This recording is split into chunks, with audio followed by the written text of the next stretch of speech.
നല്ല മഴയത്ത് ചൂടോടെ സ്റ്റഫ്ഡ് മുളക് ബജി കഴിക്കാൻ നല്ല രുചിയാണ്. ഇതിന് മുളകിൽ സ്റ്റഫ് ചെയ്യാനുള്ള മസാലയ്ക്കായി ഉരുളക്കിഴങ്ങ് പുഴുങ്ങി തോല് കളഞ്ഞ് ഉടച്ചെടുക്കുക.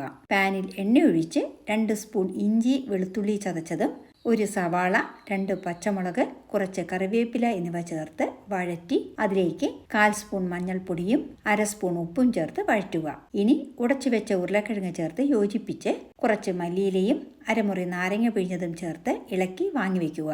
മുളക് അറ്റം മുറിഞ്ഞു പോകാതെ കീറി അല്ലി മാറ്റി തയ്യാറാക്കിയ ഉരുളക്കിഴങ്ങ് സ്റ്റഫിംഗ് നിറയ്ക്കുക. ഇനി ബജ്ജി മാവ് തയ്യാറാക്കുന്നതിന് 1 കപ്പ് കടലമാവും 1/2 കപ്പ് ഇഡ്ലി മാവോ അല്ലെങ്കിൽ 1/4 കപ്പ് അരിപ്പൊടിയോ ചേർത്ത് 1/4 സ്പൂൺ മഞ്ഞൾപ്പൊടിയും 1/4 സ്പൂൺ ഉപ്പും 1/4 സ്പൂൺ കായപ്പൊടിയും 1/4 സ്പൂൺ മുളക് പൊടിയും ആവശ്യത്തിന് വെള്ളവും ചേർത്ത് കുറച്ച് തിക്കായി കലക്കി 2 നുള്ളു സോഡാപ്പൊടി കൂടി ചേർത്ത് യോജിപ്പിച്ച് വെക്കുക. ഇനി ചൂടായ എണ്ണയിലേക്ക് സ്റ്റഫ് ചെയ്ത മുളക് മാവിൽ നല്ലപോലെ മുക്കി സാവകാശം എണ്ണയിലേക്ക് ഇട്ട് കൊടുക്കുക. ഗ്യാസ് മീഡിയം ഫ്ലെയിമിൽ വെച്ച് പൊരിച്ചെടുക്കുക. നല്ല ടേസ്റ്റി മുളക് ബജ്ജി റെസിപ്പി ഇഷ്ടമായാൽ ലൈക്ക് ചെയ്യാനും ഷെയർ ചെയ്യാനും മറക്കില്ലല്ലോ. Thank you for watching and supporting.